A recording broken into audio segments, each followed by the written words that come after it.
that's kind of how you have to look at things. You Yeah. have to read articles on your industry. You have to look at what's happening with the CEO and just kind of see, and you can see the opportunities there. Like with me with gaming, almost every article I read about women in gaming just talks about how women are ignored and how the women make up 50% of the 48% of the gaming demographic, but there's only 8 games since 1985 that have a woman as the main character in a standalone game. So it's like, that's an opportunity. Like they're ignoring a whole like billions of women that are playing games, that want to play games and not giving them what they want. So it's like, I can slide in here and create games that they want to play. I've already researched the types of games that women love. I love bright colors, so my game's going to be brightly colored and have jewels and all these things that I think women love, and specialize and customize a game for them to play. So it's like, you kind of pay attention to what they're not doing and see an opportunity there, and then you slide in there and bring your company up in this billion-dollar industry is what I'm entering right now with the gaming industry. You're listening to the Black to Business Podcast, an educational podcast providing Black entrepreneurs with the tools and resources to start and grow their businesses. We chat with vetted Black entrepreneurs, thought leaders, and business owners as they provide tips and resources to help take your business to the next level. I'm your host, Monique T. Marshall. Hey there, Monique here, and before we dive into today's episode, I wanted to share a bit of my journey with you. As a first-generation entrepreneur, I know what it's like to start from scratch. I didn't have a lineage of past business owners or a community of mentors to guide me through the process. That's why I created Black to Business and the Black to Business Podcast, to provide resources and support for fellow Black entrepreneurs like you. And guess what? I'm not alone in this mission. Harvard Business School Executive Education shares our commitment to developing leaders making a difference in the world. Their renowned faculty members are skilled educators blending real-world experience with a variety of teaching approaches to create an exceptional learning environment. Visit hbs.me/explore to discover the possibilities that HBS has to offer. Are you ready to take your leadership to the next level? Visit hbs.me/explore today. Hey, welcome to the Black to Business Podcast. I'm your host, Monique T. Marshall, and today's episode is all about leveling the playing field in your industry with game-changing strategies. Now, let me ask you a question. Have you ever felt like the odds were stacked against you in your entrepreneurial journey?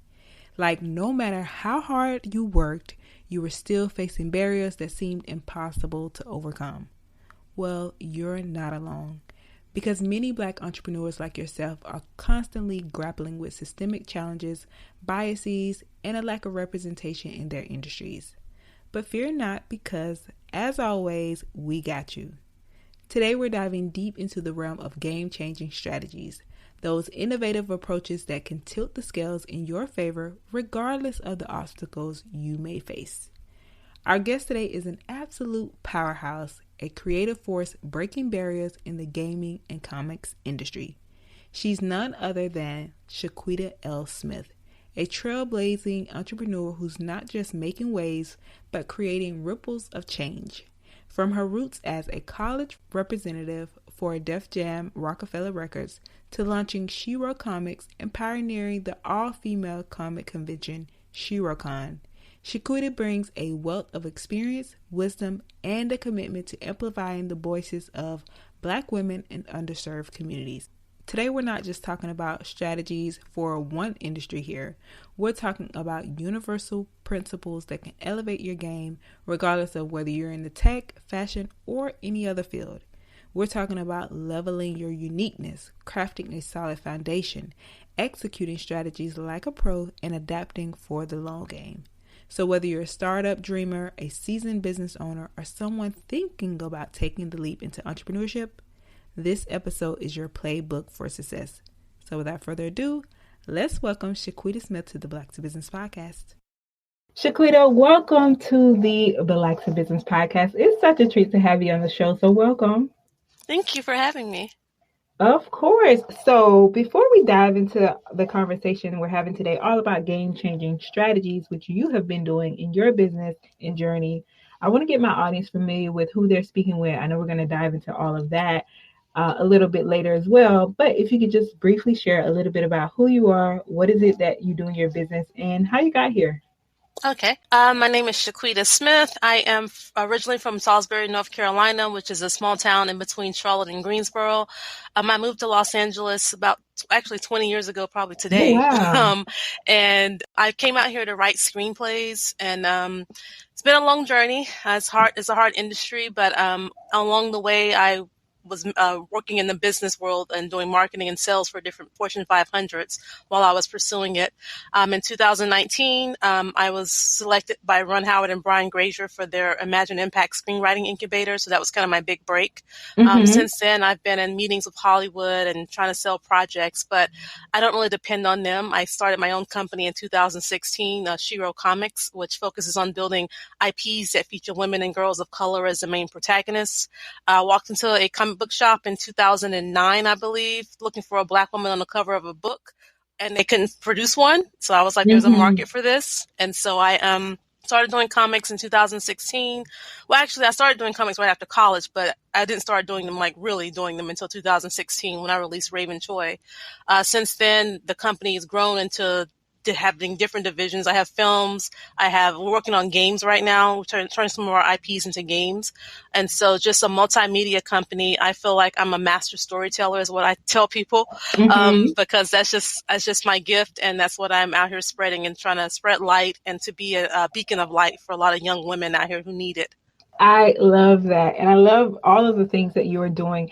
And one of the things I want to let my audience know, because we have some amazing people on the Black to Business podcast. And Shequeta, before we got to recording, she just gave me some good news that she got today. So I want you to share what happened to you today with my audience. Okay, so today it was announced that I am one of 4 that was selected for the Big We. It's an organization out of Memphis that is funded by Melinda Gates Pivotal Ventures. So they fund. It's the second cohort. So they fund 4 women to go to tell their story. So they give me $30,000.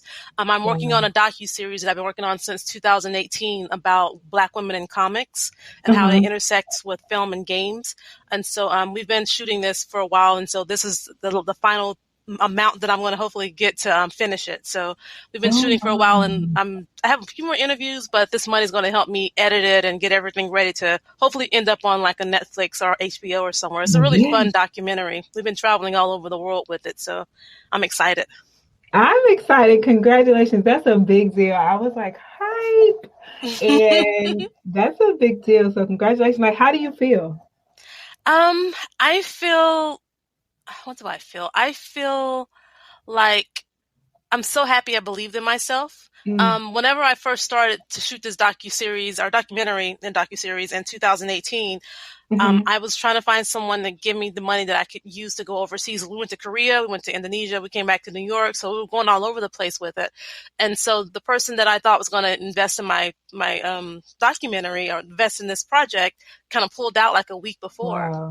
So I had to put on my big girl panties, like they say, and take out a loan. And so I took out that loan, and that was the beginning of this documentary and believing in myself and kind of piecing money together to shoot it. So this was kind of it's just like a full circle moment to get this grant, and especially from Melinda Gates, and this organization, Big We, for them believing in me because I believed in myself several years ago to get this. Is just like, it just makes everything make sense. Like, okay, yeah, bet on Black, bet on myself. Yes, I love it. And I am here for it. And I'm so glad that you bet on yourself as well, because what you're doing is so important. And today we're going to talk about how others can continue to do what you are doing, which is evening the playing field in our industries in a game-changing way. So let's get into some of these game-changing strategies that have gotten you to where you are today. And I want to talk about those early days when you came up with your idea for your business. And how did you think, because this is Women's History Month, like, how do you think that your experience as a Black woman influenced your journey in the industry? Well, I think because Black women are missing in so many industries, or we're just kind of like not championed. I saw that. I was able to see that. A lot of other people aren't able to see, what they don't experience. So being on the on the end of things, as a Black woman in the industry, I kind of see blind spots that they miss, and I see Mm, opportunities that they'll never get. So it's like it gives me an advantage, but it's still kind of hard because they don't see it, they don't want to finance you. They want to give you money for things. mm, So that's why the Big We thing is a really big deal, because it's they're giving me money and believing in the things that I built. But a lot of other people that have means, or investors or whoever else, may not believe in what I'm doing because they don't experience it. They've never been a Black woman. They've never been a minority in this world. So mm-hmm. it's a lived experience that kind of helps inform my business and the choices that I make in my business. Mm. So powerful. And even in those earlier days, you spoke about thinking that this investor was going to come through for you and then having to take out a loan. And there are so many people who are in the starting phase of their journey and they are facing a lot of challenges. So for you, I want to talk about some of those early other challenges that you faced and how did you overcome them when you were building to get to where you are? A lot of ignoring. Mm-hmm. Because people, I mean, you tell, another thing was I didn't tell a lot of people that I was doing this. So a Mm-hmm. lot of times you're doing something and you like tell your friends and family, they don't mean harm, but they'll be like, oh, who's going to look at that? Who's going to read that? Or who's Mm-hmm. going to support that? And they don't mean harm, but it takes you down, and, it kind of takes you down a notch, and you start to question yourself and to doubt yourself. So in Mm-hmm. order to overcome that before it even became a thing, I just didn't tell people until it Mm-hmm. was time. Like my company, Shiro Comics, was announced. We shot I finished the comic book that I was working on. I worked on it for like 2 years in secret. We shot a movie, which wasn't unordinary for me. It was like, I mean, I shoot short films a lot. Mm-hmm. So I was shooting a short film for the book, but they didn't even know it. And so the day of the wrap party for the movie, we watched the movie, and at the party part of it, I was just like, oh yeah, my book is coming out next week. And they were like, book, what are you talking about? And so I did it that way because I was like, I don't want anyone putting doubts in my head. I don't want anyone, telling me that what I couldn't Yeah. do. I'm going to show you what I can do. So you kind of have to take that perspective and kind of pull through, because if you let a lot of people know, or if you listen to a lot of people, then you'll get scared, or you start doubting yourself, and you don't want that. Mm-mm. Yeah. Keep it on the low. I love that. And so my next question is around creating this game-changing strategy. If you're facing all of these challenges, and how do you strategize to say, okay, this is going to be the game-changing thing that I need to do to make sure that I make it in this industry? What did that look like for you? Well, right now I can tell you, in the game changing part of entering the gaming world, what it looks like for me is learning it as much as possible. You want to be the expert on whatever it is that you're doing. So that's where I'm at right now, is just kind of learning more about gaming as much as possible. I come from a sales background. So I did Mm-hmm. sales at Coca-Cola for like 6 years. So it was like the Wow. best marketing and sales. It's kind of like getting an MBA working at Coca-Cola. Yeah. So coming out of that into this world, I kind of utilize everything that I learned and strategize, according to what they would do. They spent $1 billion on advertising probably a year. So just Wow. kind of taking some of the things that I learned there and applying it to my business and applying it to, the moves that I make. And I'm very strategic in how I do things. So Yeah. I kind of plan ahead. Okay, we're working on this game. This is what I want to happen for the game. But right now I'm just going to focus on getting the game put out on mobile. And then eventually we want to get to console, we want to get the VR and all of that. So it's just kind of like starting where you are, Mm-hmm. and then you have that vision to go further with it. But right now I'm just going to focus on this. A lot of people are like 10 steps ahead, and they're already at the, at the other part of Yeah. the console. Like, I'm going to have a game on PlayStation. It's like, no, I'm just going to start on mobile phones. And then from there, we'll see if we can get to console. We can make it pop, make it hot. So Mm-hmm. that's kind of what I do. Okay, I love that. I love that you gave $1 billion a year on advertising. Yes. That is definitely MBA. For those who are listening, so we need some of these strategies. Get down to like strategize with us today. So let's talk about identifying opportunities and advantages for those who are listening. So how can those entrepreneurs who are listening, maybe they are in the gaming industry or another industry, Mm-hmm. how can they recognize those opportunities to create those game changing strategies within their respective industries? Well, for me, I'm always reading. I'm always paying attention to Mm-hmm. what's going on. I remember I was working before I went to Coca-Cola. I was working this other job for Kodak, It was through a marketing company. And you kind of take a job and you're just kind of there. You go to work or whatever, you're getting paid, and Mm-hmm. you don't really pay a lot of attention to other things. But there was a guy that worked with me, he was my coworker. He Mm-hmm. paid attention to what was happening in the media with this company. And he was paying attention to what was happening with stocks. And so I remember him telling me, he was like, yeah, Kodak's not really doing that well, with their stocks or whatever. They might be going down. And I was just like, I can't be unemployed again. Mm-hmm. Right. So I kind of started paying attention to these things. So I started looking into what he was saying, and it was like, yeah, the company wasn't doing well. So I started plotting my escape to go to Coca-Cola, and I got there. And after I got to Coca-Cola, like a month later, the Kodak went kaput. So Oh, it was like, that's kind of how you have to look at things. You have yeah. to read articles on your industry. You have to look at what's happening with the CEO and just kind of see, and you can see the opportunities there. Like with me with gaming, almost every article I read about women in gaming just talks about how women are ignored and how the women make up 50% of 48% of the gaming demographic, but there's only 8 games since 1985 that have a woman as the main character in a Really? standalone game.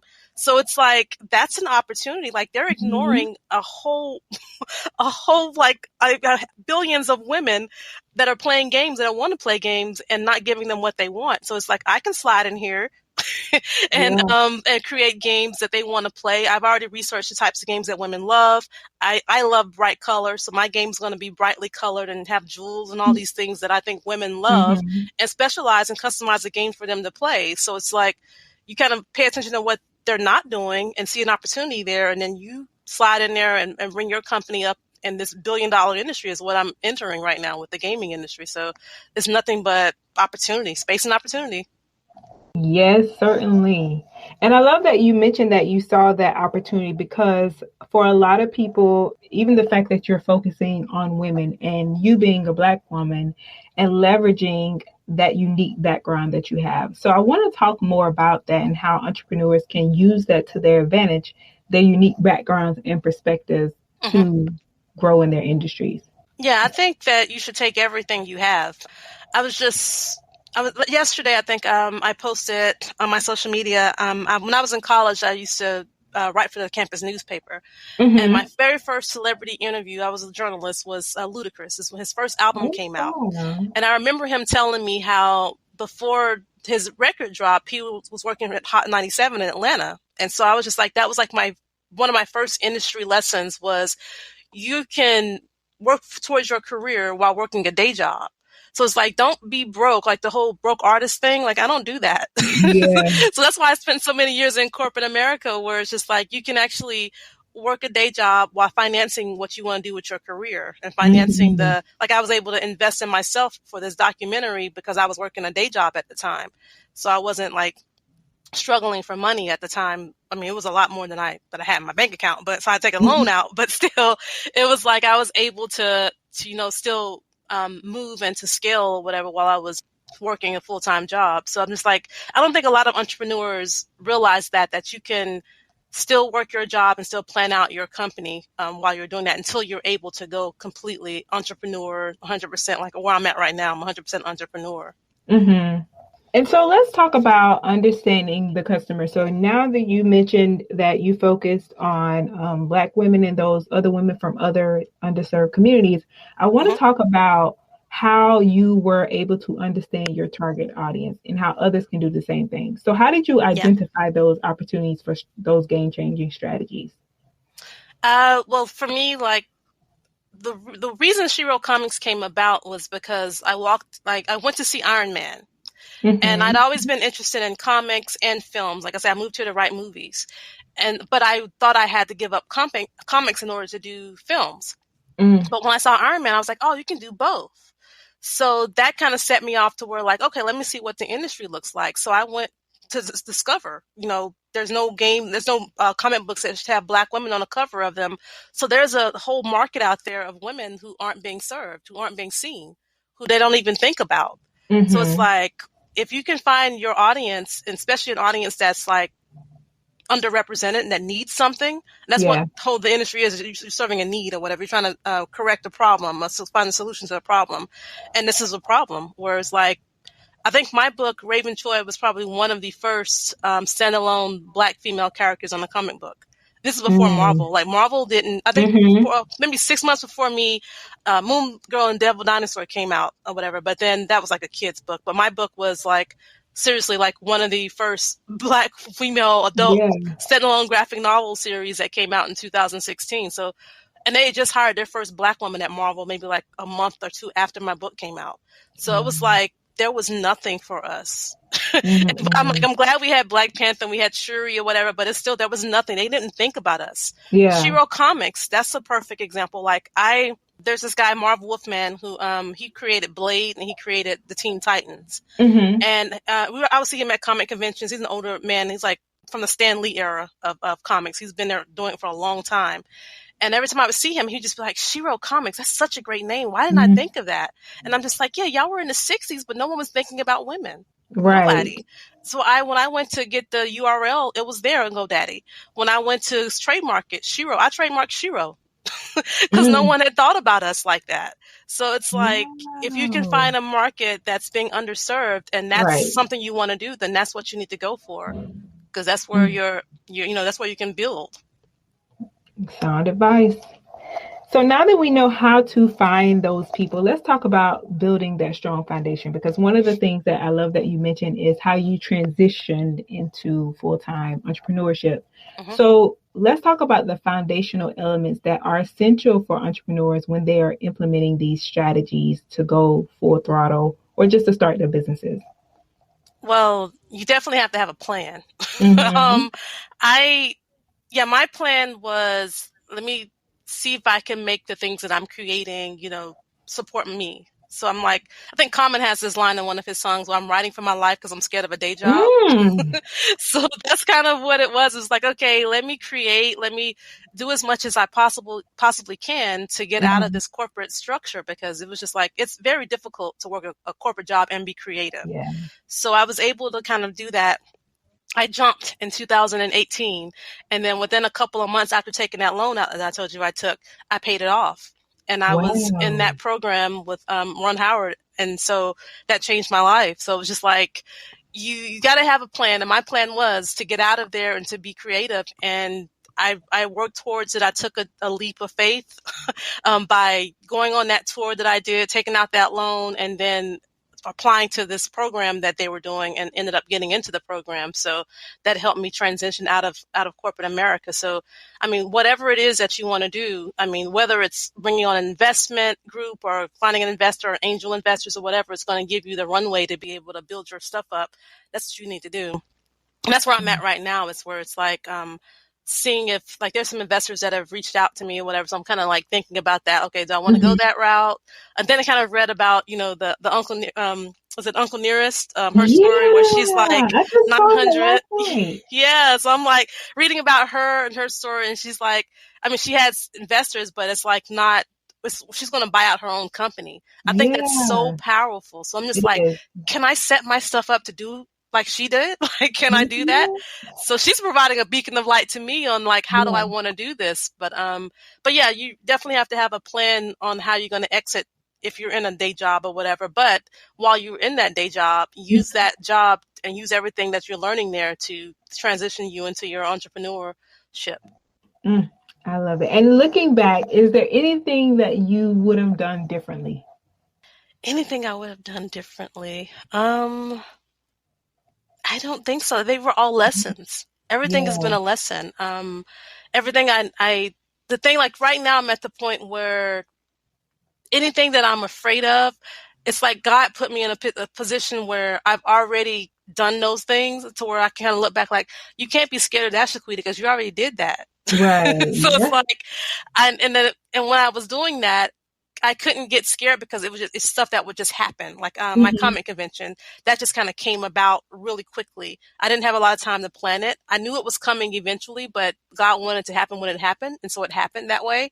And now it's like, I'm going to put on a comic convention this year probably. And it's like, you've done it 2 years before that. You just did it a couple of months ago. LA Comic Con brought me in to do my Comic Con with theirs.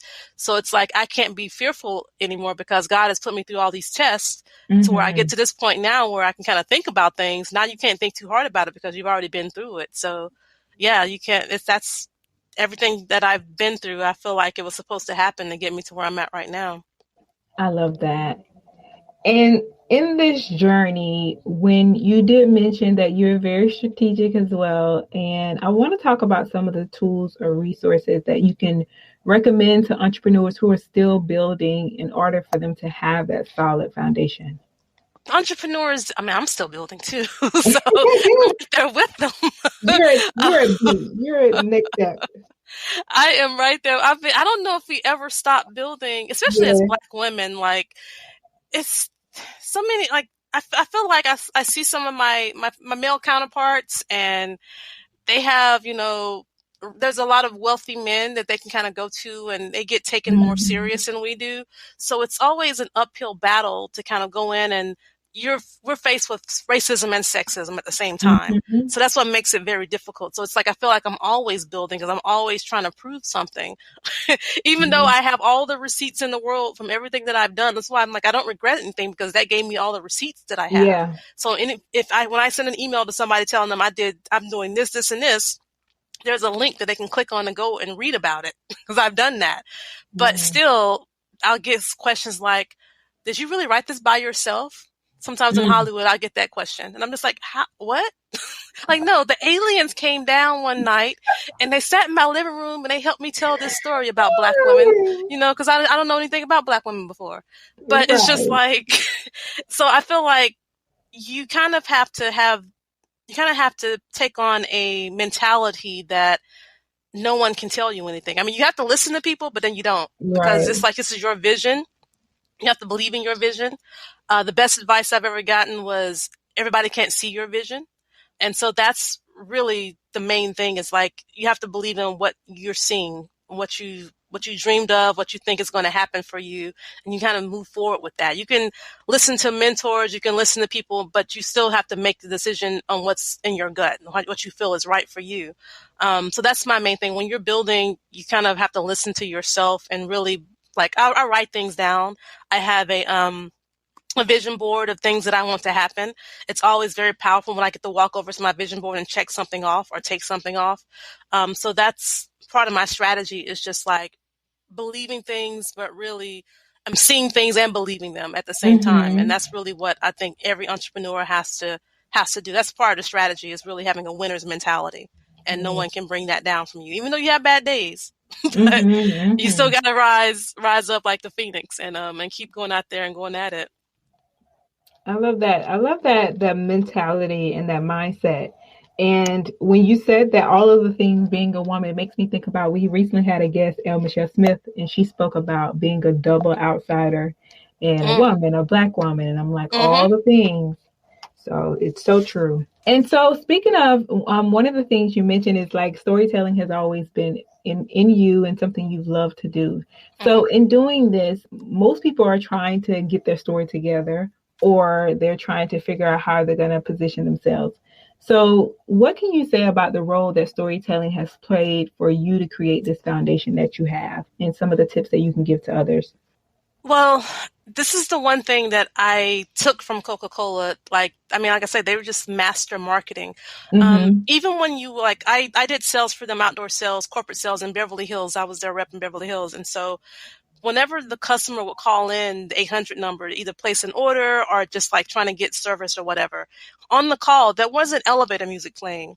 Coca-Cola didn't waste any time on that. Coca-Cola had stories of people playing. They would tell stories like, yeah, I've had my first Coca-Cola when I was 5 years old with my dad. We went fishing. So they were telling stories about their experiences with Coca-Cola and their memories of it.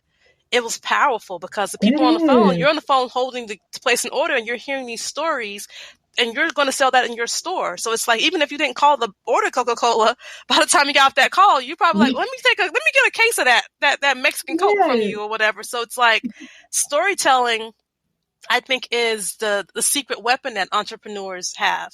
And I think right now, with the way things are going with, social media, 24-hour news cycle, you have to have a story, an interesting story, especially to tell about yourself, about your company, about what you're doing, about what you're trying to do. If you can tell a story, then I think you're good to go. Like the articles that I've had written about me, a lot of times the press releases that I send, it's a story in there. It's something that's happening. It's something that I've made happen, or it's a story about my little girl, young Grandmaster Choi, whatever. I'm telling her story about being raised in Korea by a Korean family. So it's just like, whatever it is, or my own personal story of, coming into this industry from Coca-Cola to working at Hollywood and getting into this program. So it's like, these things touch people. Right now, what I've been doing for the past couple of months is probably every month I write an article on Medium and I release it. So like in December, it was about Black women and it was about women in gaming. Last month, I responded to Taraji P. Henson's cry about, what happens in Hollywood with Black women. And then this month, I'm going to write one. It's going to be about the Black Wall Street, about the illusions of Black Wall Street. Because a lot of us feel like, Black Wall Street can come back up, but it's like, but can it really?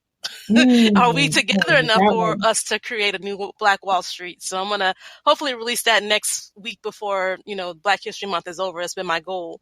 But yeah, storytelling is a part of entrepreneurship. So it's like, if you don't have a story, then you probably should just stop what you're doing and go put your story together before you go out. Because you're going to have to tell that story to investors. You're going to tell that story to your customers. You're going to tell that story to like everybody about your company that you want to purchase from you or to use your services. So that's a pivotal thing you need to have in your business, and your repertoire is a story about yourself and your company, your business. That's good advice. Shequeta, we have you've given us the strategies. Now we're talking about the target audience, and then we have set the strong foundation.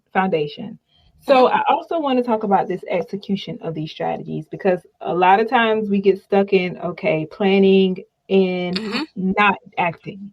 So once someone has identified their strategy and what it's going to be, how do you advise them to go about actually executing these strategies that they've come up with effectively?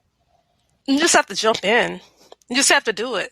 I've worked for companies where you may train for a couple days and they just kind of sink or swim. That's really what it is. It's like you either gonna win or you're gonna lose. If you're gonna swim or you're gonna drown. So it's just like you just have to get out there and do it. There's no like someone's like pushing you on a bike with training wheels or something. Like, no, you just got to go do it. You got to have that mentality where, okay, I got the action plan.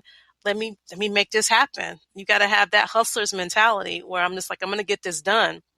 And if you don't have that, I don't even think it could be taught. Like I remember someone asking me before, like, can you teach me how to, be more outgoing, or teach me how to like talk to people over the phone? I'm just like, I can't teach that. Like, either you are a hustler and you really want to, to get this, or you don't. Like, that's what sets apart the entrepreneurs from the people who are just doing a hobby. It's just like, if you're an entrepreneur, you're out making it happen and you're implementing your strategies. That reminds me of the interview I had with Mahisha Dillinger, the founder of Curls, and she said something similar. I was asking for her advice on people who are listening. She was like, straight up, either you have it or you don't. I was like, oh, wait, that's kind of harsh, but sometimes this is real. I mean, literally, like, you think about the companies that are, that come out. You have all these companies, and I keep going back to Coca-Cola because they're like, they're the best at what they do. But there's been plenty of companies that have tried to come for them or come after them, and no one can do that because it's like they stay at the top of their game. They implement, they strategize, they spend $1 billion on marketing. They act like Pepsi doesn't even exist. When we were there, we never even talked about Pepsi. It was just like, we would go out. I never even saw the Pepsi representative ever. So it's like, if you are really, really good at what you do, if you're really secure in what you're putting out there and you really believe in yourself, then everybody else just kind of falls by the wayside. So it's like, if you're not that person that's going to believe in yourself and that's going to implement what you put out there, what you strategize to do, then you're probably going to fail. So it's just like, it's a dog eat dog world out here. Like, you got to step up. And speaking of that, some people may feel like, or even just in your journey, or maybe just some of the things that you've observed, is some of the pitfalls that you see entrepreneurs fall into when it comes to that execution phase. Because for a lot of people, it is a struggle actually getting into action, just doing it. So what are some of those common pitfalls that either you've experienced or seen? I think distractions happen. Like I say, if you're focused on what your rival company is doing, you can't focus on building your company into the greatest thing ever. I guess it's kind of like what Kobe used to say, the mama mentality. And a lot of that is just kind of focusing on what you're doing and being the best and the greatest at what you're doing. Eventually, you're going to become the best, and everybody's going to be trying to catch up with you.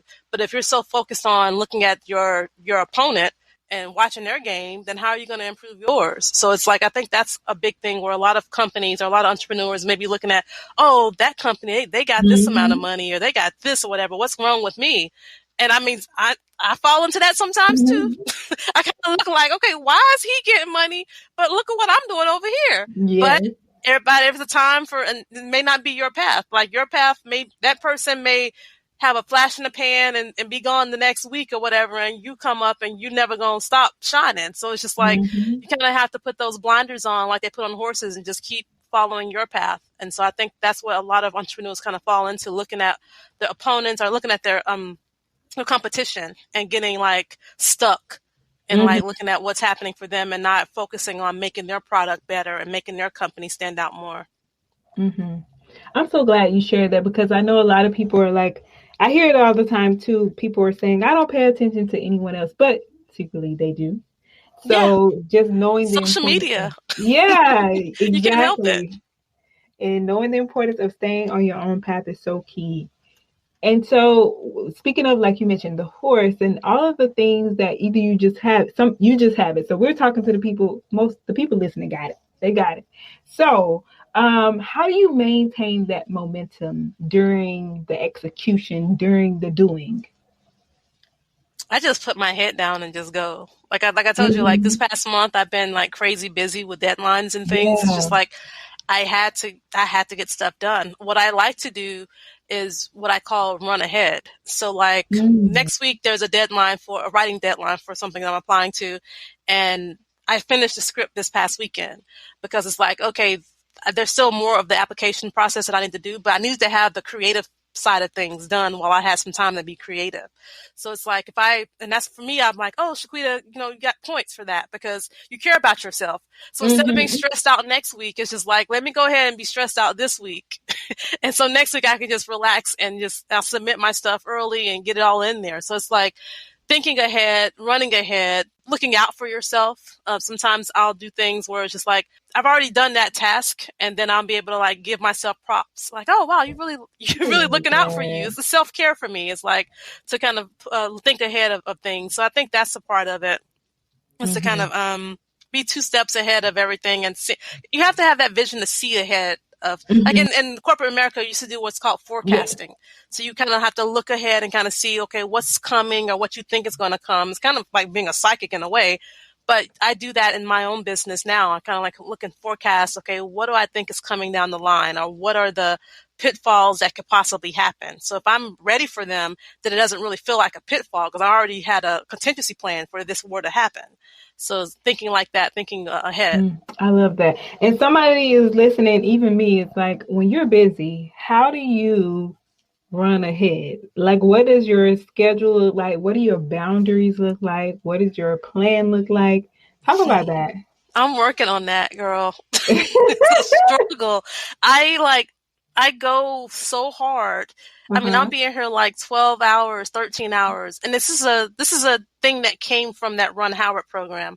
Because when I was in that Ron Howard program and a Ryan Grazer program, I had to write a movie in 8 weeks, which is like unheard of. Like I had to write not even just a movie. It's just like I had to write a movie I was writing an South African tale about a Black woman in America who takes a DNA test and finds out she's a part of this tribe that's like really rich in Africa.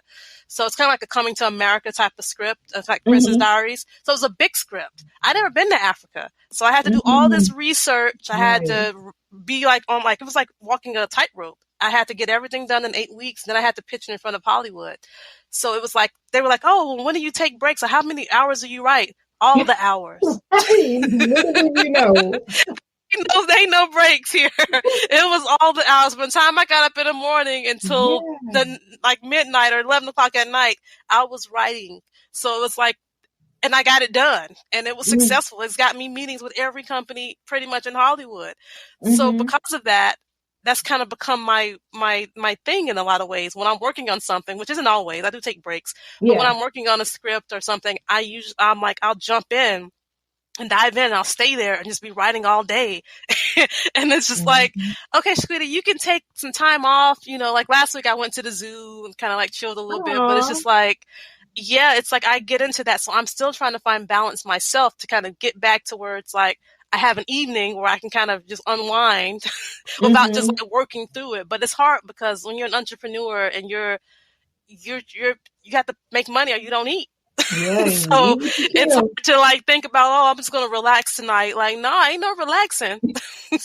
You got to make money, especially when you don't want to go back to corporate America. Like Carmen said, I'm Yeah. writing for my life because I'm scared of a day job. So it's like, let me apply to some more grants, or let me figure out a way we're going to sell some more books. And I'm speaking Mm-hmm. at a school. I'm speaking at schools now. I'm doing author visits, so I get paid for those. So I'm like, oh, That's let me good. book some more schools or whatever, so I can make sure I got my rent for the next couple of months or however long. So I'm Yeah. still struggling myself. So if someone else can tell me how to find more balance, that's what I would be looking for on this question. That's real advice. I was listening to a podcast or this entrepreneur I follow, and one of the things she talks about is her team. They have they have Monday through Thursday. They work Monday through Thursday. Mm-hmm. However, in those busy seasons of their business where they have like product launches and things like that, everybody knows it's all hands on deck. So you might be Mm-hmm. working for the weekend. So it's just like they know that there are periods of just busyness. But then Yeah, there are times where you're more relaxed. So, that's exactly what it is, and that's what I can't beat myself up too much because I hmm, remember my therapist telling me this. It's you have those busy seasons, and yeah, it's a busy season right now, but then in yeah, another month you may not have anything to do. So I have to look at that where it's just like, okay, I'm working 12 13 hours now, but in the next week or two I'll be able, and when March comes, I'll be able to kind of relax and let my hair down a little bit. So yeah, you do have those busy seasons, and then everything kind of goes down a little bit. hmm, hmm. And Shaquita, in all of this, how important has it been for you to stay agile and adaptable when you are building and executing these strategies? And of course, any tips that you have for others who are listening. This is what I've learned. I sometimes you just have to roll with it. Mm-hmm. Instead of trying to control everything. Because if you try to control everything, then that's where it becomes really stressful. And that's when you really start to, I think you can kind of mess things up a little bit by trying to control everything, every little thing, especially. Mm-hmm. Like I mentioned with the comic convention, it was something my intern was like, oh, you're going to have your own Comic Con, ShiroCon or whatever. And I was just like, oh yeah, maybe in a couple years or so. But it didn't happen in a couple years. It happened a couple months later. It was like I Mm-hmm. had an idea to do an event for Women's History Month. I went to the mall, asked them if they had anything happening because I thought we could do like a rummage sale with comic books inside the mall. And they saw it bigger than what I saw it. They were like, Mm-hmm. oh, we're going to put the stage over here. I'm like, stage? What do we need the stage for? What we need the stage for? They're like, oh, we can do the big stage. Big stage? What do we need the big stage for? And then it kept growing. And this was it's like February of 2019, the beginning of February. My Mm-hmm. Comic Con happened March, the first weekend of March. And this was all planned within a month. Like 4,000 people Wow. showed up.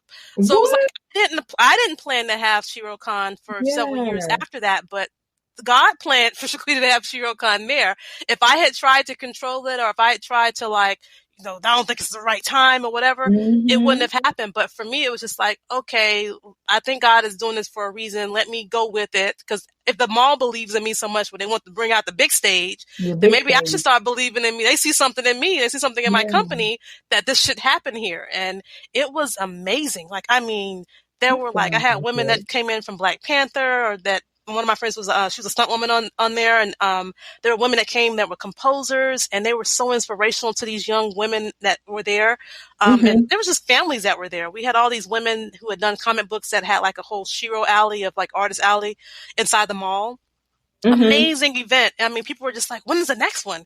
And I'm just like, shoot. But if I had tried to control that, Yeah. that may have never happened. So it was like, for me, kind of like, you kind of lay down and kind of let it happen. Sometimes things happen like that, and you just kind of have to go with it. And I think that's my advice to entrepreneurs who are struggling to kind of figure out what it is that they're supposed to do. Sometimes you just got to sit back and let it happen, and kind of, you'll step in and like, okay, I'm going to do it this way, but let God show you the way. Mm-hmm. And what are some of the things that you feel that have helped you to stay relevant and are going to do so to be effective in the long term? I'm always working. I'm always doing something new. Mm-hmm. That's one thing no one can say about me, that I'm not always on the move. Like, I think Mm-hmm. during the pandemic, I think I did like 3 comic books during the pandemic. In between, I was pitching to write films for Hollywood at the same time. Some of those comic books were attached to screenplays.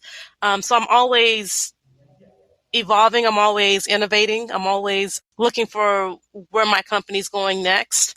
Um, that's my thing. Like this grant, like a lot of people didn't even know about it until today. Yay. It was coming. I was just like, yeah, like this is something else. Last year, I was a part of JLH, their social impact fund. Drew Holiday and his wife, Lauren, Mm-hmm. gave me like 35,000 to go towards my gaming company. So it's like I'm Wow. always applying to things, always, getting in the media as much as possible to kind of keep myself relevant and to get more eyes on what I'm doing, because eventually one day I'm going to be on Good Morning America. I'm putting that out Yes. there. Yes. That's where we're We going. did. It's going to We go to the did. big time, the big leagues. I love that. And so, how do you think, or what advice would you give to entrepreneurs who are trying to figure out how to scale their creativity? I mean, it's the creative side of things is kind of an internal thing. Some people don't have it though. That's one thing that I've realized. Right. I That is have had friends understandable. who are like, I wish I was like you. I wish I could, Mm-hmm. know how to do comics, or to figure out, how to make things look a certain way. And if you don't have that, then go find someone that does. So Mm-hmm. I have interns that come, like I have an intern right now. And so she's a graphic designer. And so she designed some of the things that I post online. She's chopping up some of my movies to make like little, social media videos that we can post. So Mm-hmm. I went and found someone that's an intern that's adding value to my company. She's getting credit. And so it's like, if you don't have it, go find someone that does, and that can free you up so you can be in your creativity. So eventually, I don't want to be the CEO of Shiro Comics. I want to just be a creative. So eventually I'll hire a CEO to run my company while I'm able to just kind of like do movies and finish my documentaries and to create more IPs that can go out in the world. Like eventually my younger Master Choi is going to be in Korea. It's going to be in Japan. Mm-hmm. So it's like, I'm going to have to travel and do a lot of different things, and I'm not going to be able to just be here to running my company every day. Yes. I love it. The long-term vision. Shequeta, this has been amazing. So I want to talk about how we can support you, my listeners, and then also offering support to those who are listening. Mm-hmm. So let's talk about how you can assist, or ways that people can get involved with the work that you're doing in order to further these game-changing strategies, or just get involved to support you. Well, if you're in Los Angeles, I'm always looking for volunteers for ShiroCon.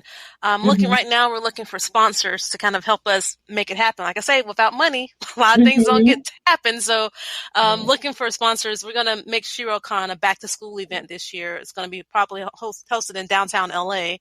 So I'm looking for volunteers for that. I'm looking for sponsorships or partners on this to help me make it happen, because it costs money to shoot Yes. or to make it happen at that location downtown. I definitely sign up on my newsletter.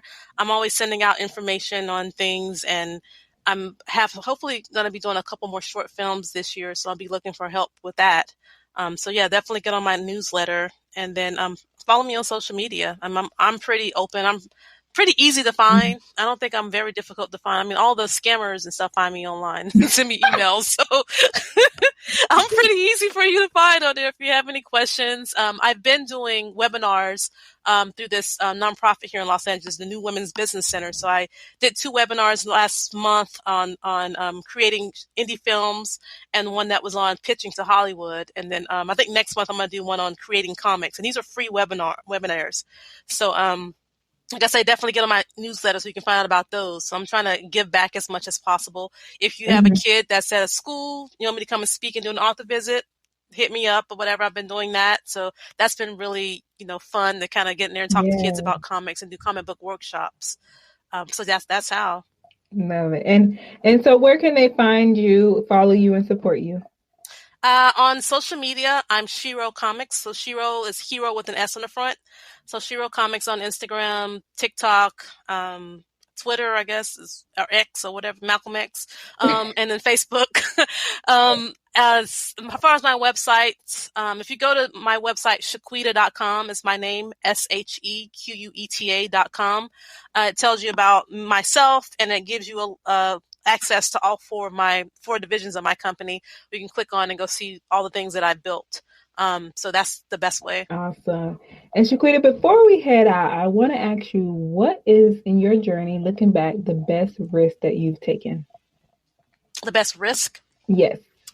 The best risk I took was probably moving to Los Angeles 20 years ago. I came out to visit, I think in February. I knew I wanted to move back here. My mom, I think she gave me like her tax return that year in order for me to move. And it wasn't a whole lot of money, but it was just like, and I didn't have a job coming out here, but I was just like, I'm going to take that chance. So me and my cousin drove cross country, and I moved to Los Angeles 20 years ago. Wow. And haven't looked back. Been able to take care of myself. I think I was working like 3 jobs that first year, but then it got easier. I found a nice apartment, and I've been kicking it ever since out here and going to the beach as often as possible. I love that. Such a beautiful, beautiful story. And also, my final question is, what does it mean to you to be a Black woman in business? Oh, wow. I feel like it's a responsibility. I feel like it's necessary. I feel like it's Black history. We haven't always been able to be in business. We haven't always been able to have our own checking accounts. Mm-hmm. We haven't always been able to shine like this. So it's an honor. It's a privilege. I feel like it's a responsibility for me to open doors for the next generation, for the women coming up behind me, or even the women that are ahead of me who still need help. I feel like we need to be helping each other, because this industry is not kind to us. None of the industries are kind to us. And, we are all we got. Love that. Shequeta, thank you so much for being on the Black to Business podcast. This has been a fun and good and insightful conversation. So thank you for being here and all the work that you are doing. Thank you. Thanks for having me. What an amazing and powerful conversation. As we wrap up this episode celebrating Women's History Month, it's truly inspiring to witness someone like Shequeta making waves in an industry where Black representation is often a rarity. Her insights have undoubtedly left an incredible mark, and I hope you are feeling just as empowered as I am right now. We navigate these discussions not just as entrepreneurs, but as a community, striving for excellence, breaking barriers, and creating pathways for those who will follow. It's more than just a podcast to me. It's about a movement, and you are an integral part of that movement. So I want to thank you so much for being a listener and also for being a part of the Black to Business family. Your support means everything to us. And to dive deeper into the conversation and access the resources that Shequeta mentioned, head over to blacktobusiness.com/190. And remember, we're here each and every week, same time, same place, bringing you more insights, more inspiration, and more stories that resonate with your journey as a Black entrepreneur. Until next time, keep thriving, keep building, and keep pushing the culture forward. Later.